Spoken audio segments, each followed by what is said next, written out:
بسم اللہ الرحمن بسم اللہ الرحمن الرحیم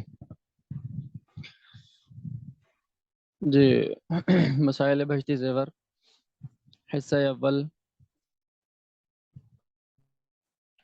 صفحہ نمبر 128 پر ہم مسائل پڑھ رہے تھے۔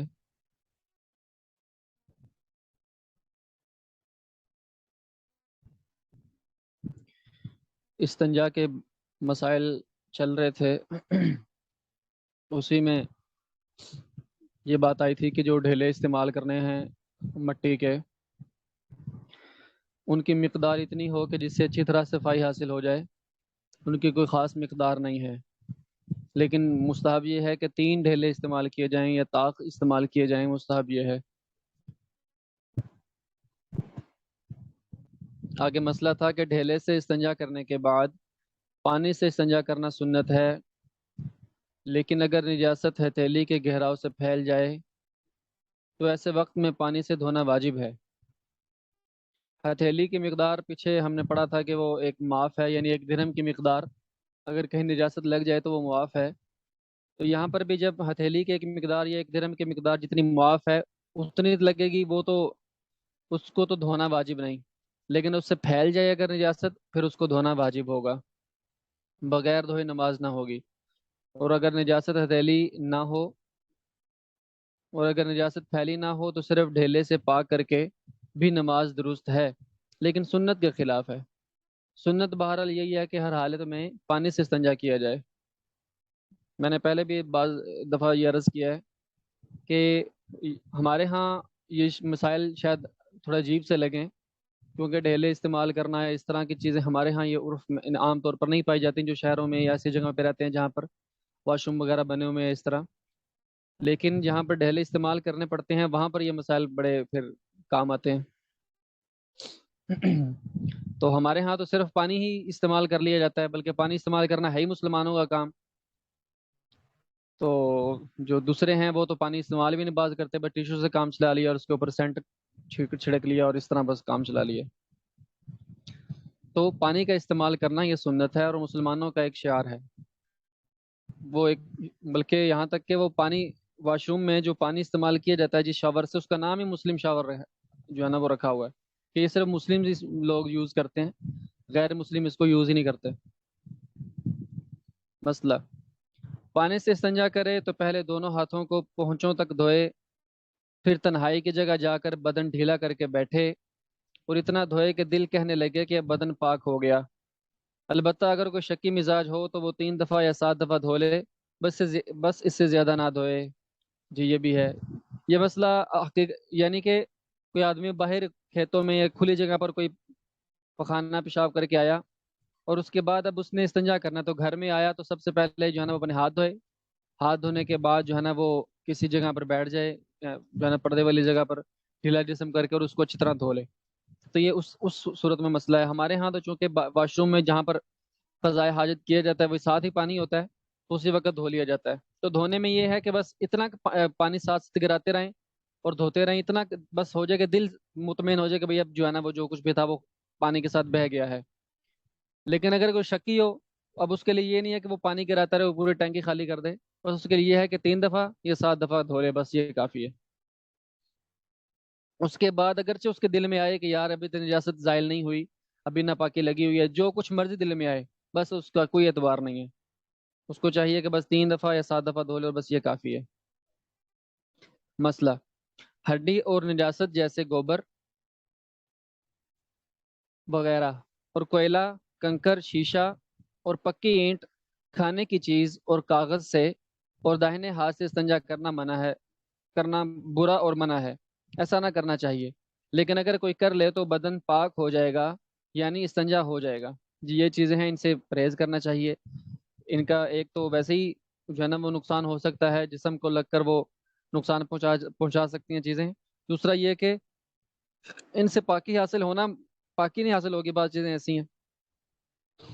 اس لیے ان چیزوں سے بچنا چاہیے۔ اور دائیں ہاتھ سے استنجا نہیں کرنا چاہیے، جیسے میں نے ایک دفعہ پہلے استنجا کے طریقہ میں یہ بتایا تھا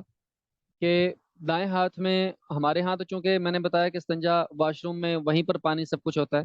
اس لیے پانی ہوگا دائیں ہاتھ میں اور جو صفائی کے لیے استعمال کرنا ہے وہ بایاں ہاتھ استعمال کرنا ہے، دائیں ہاتھ جو ہے نا وہ استنجے کے لیے استعمال نہیں کرنا،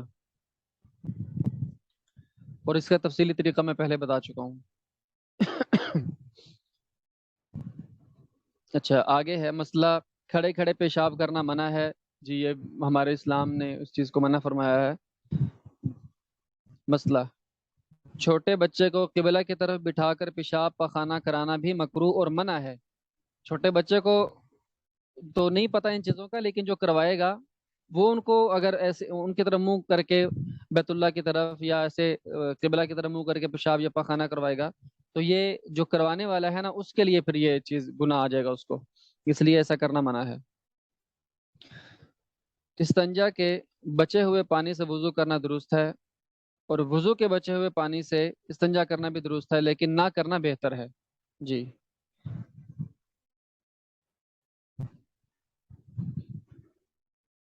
مسئلہ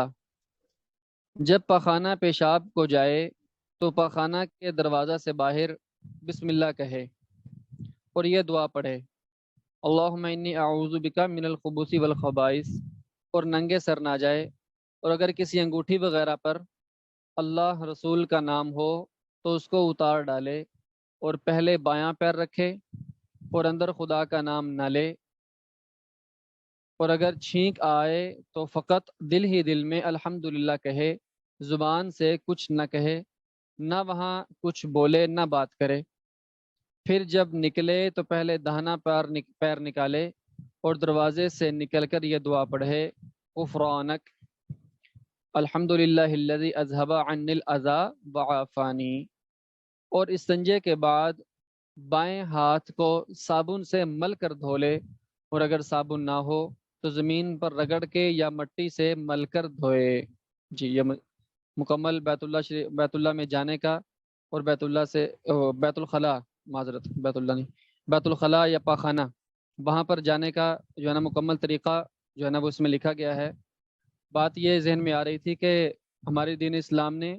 جس طرح بیت اللہ کا طواف کرنا سکھایا، اسی طرح بیت الخلاء میں جانے کا طریقہ بھی بتایا، بلکہ حضرت علی رضی اللہ تعالیٰ عنہ نے فخریہ طور پر ایک دفعہ کسی غیر مسلم کو جواب دیا تھا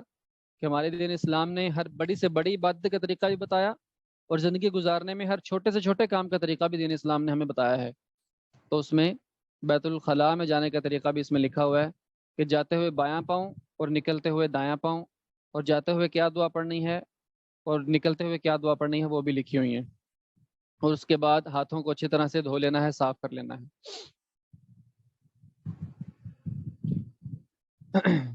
آگے ہیڈنگ ہے پیشاب پخانہ کے وقت جن امور سے بچنا چاہیے۔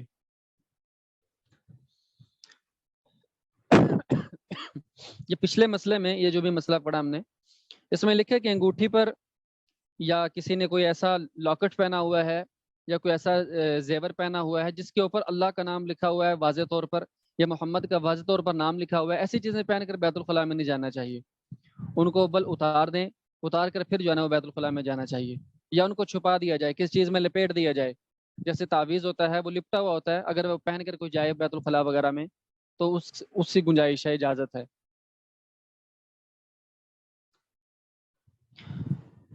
آگے ہے پیشاب پخانہ کے وقت جن امور سے بچنا چاہیے۔ بات کرنا، بلا ضرورت کھانسنا، کسی آیت حدیث یا متبرک چیز کا پڑھنا، ایسی چیز جس پر خدا یا نبی یا کسی فرشتے وغیرہ کا نام یا کوئی آیت یا حدیث یا دعا لکھی ہوئی ہو اپنے ساتھ رکھنا، البتہ اگر ایسی چیز جیب میں ہو یا تعویذ کپڑے وغیرہ میں لپٹا ہوا ہو تو کراہت نہیں۔ جی بلا ضرورت کھڑے ہو کر یا لیٹ کر پاخانہ پیشاب کرنا، تمام کپڑے اتار کر برہنہ ہو کر پخانہ پیشاب کرنا، یعنی بالکل ہی جو ہے نا وہ کپڑے اتار دیے پخانہ پیشاب کر رہا ہے، یہ مکروہ چیزیں ہیں۔ چاند سورج کی طرف پخانہ پیشاب کے وقت منہ یا پیٹھ کرنا مکروہ ہے، یہ چاند سورج کی طرف بھی، یعنی جب انسان کھلی جگہ پر ہو، ایسی جگہ پر، تو ان چیزوں کا لحاظ رکھنا ہوگا۔ نہر یا تالاب وغیرہ کے کنارے پیشاب پخانہ کرنا مکروہ ہے، اگرچہ نجاست اس میں نہ گرے، اور اسی طرح ایسے درخت کے نیچے جس کے سایہ میں لوگ بیٹھتے ہوں، اور اسی طرح پھل پھول والے درخت کے نیچے، اور جاڑوں میں یعنی سخت سردی میں جس جگہ دھوپ لینے کو لوگ بیٹھتے ہیں وہاں پر بھی مکروہ ہے۔ اسی طرح جانوروں کے درمیان میں مسجد اور عیدگاہ کے اس قدر قریب جس کی بدبو سے نمازیوں کو تکلیف ہو، قبرستان میں یا ایسی جگہ جہاں لوگ وضو یا غسل کرتے ہوں، جی، یا گاؤں دیہاتوں میں نا اس چیز کا خیال نہیں کیا جاتا، وہ بعض دفعہ قبرستان میں جو کھلی جگہ ہوتی ہے عام طور پر وہاں لوگ جاتے ہی کم ہیں، اول تو لوگ ڈرتے بھی بہت ہیں وہاں جانے سے، اور جو جاتے بھی ہیں وہ بس خاص اوقات ہوتے ہیں اس میں چلے جاتے ہیں، تو بالکل عام طور پر قبرستان ویران سا رہتا ہے، تو قبرستان میں جا کر قبروں کی اوٹ میں پیشاب پخانہ کرتے ہیں، تو یہ کرنا نہیں چاہیے، قبرستان میں نہیں کرنا چاہیے ایسا۔ جی، جہاں پر لوگ وضو یا غسل کرتے ہیں عام طور پر نہر وغیرہ یا تالاب ہے جہاں نہاتے دھوتے ہیں، وہاں پر ایسا کام نہیں کرنا چاہیے۔ راستے میں اور ہوا کے رخ پر، یعنی جس طرف ہوا آ رہی ہے اس طرف پیشاب یا پخانہ نہیں کرنا چاہیے۔ ہوا آ رہی ہے اگر پیشاب کریں گے تو خدا نہ خواستہ یہ نہ ہو کہ وہ واپس لوٹ آئے۔ جی، سوراخ میں پیشاب نہیں کرنا چاہیے، وہاں سوراخ میں پیشاب یا پخانہ کریں گے خدا نہ خواستہ وہاں سے کوئی جانور نکل آئے، کوئی کیڑے مکوڑے ہوتے ہیں وہاں پر سے نکلیں تو وہ نقصان پہنچا سکتے ہیں۔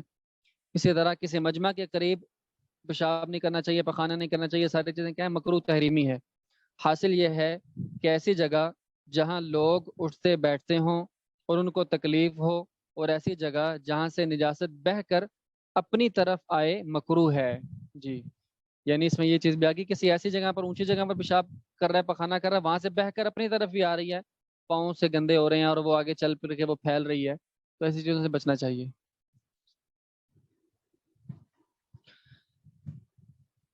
آگے جن چیزوں سے استنجا کرنا درست نہیں،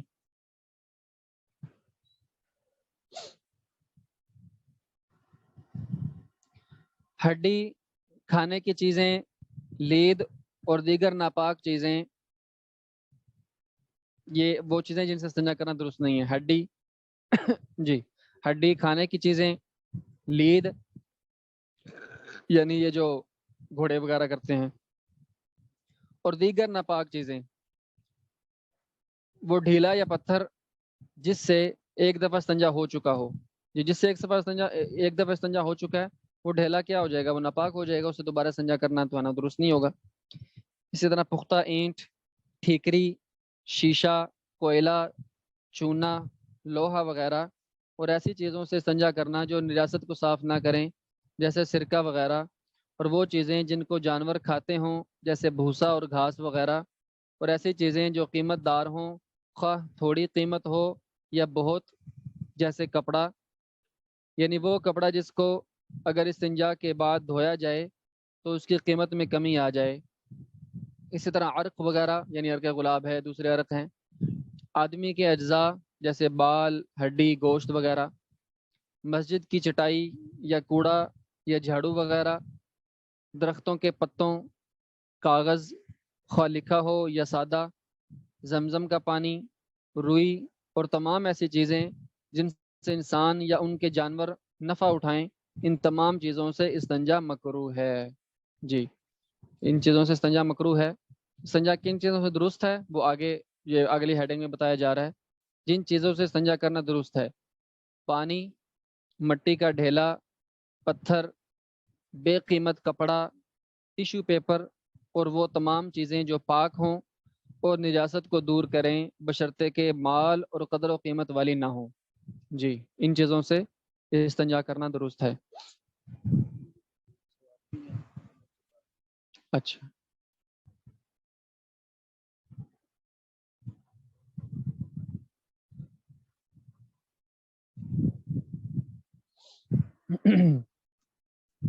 باب نمبر 9،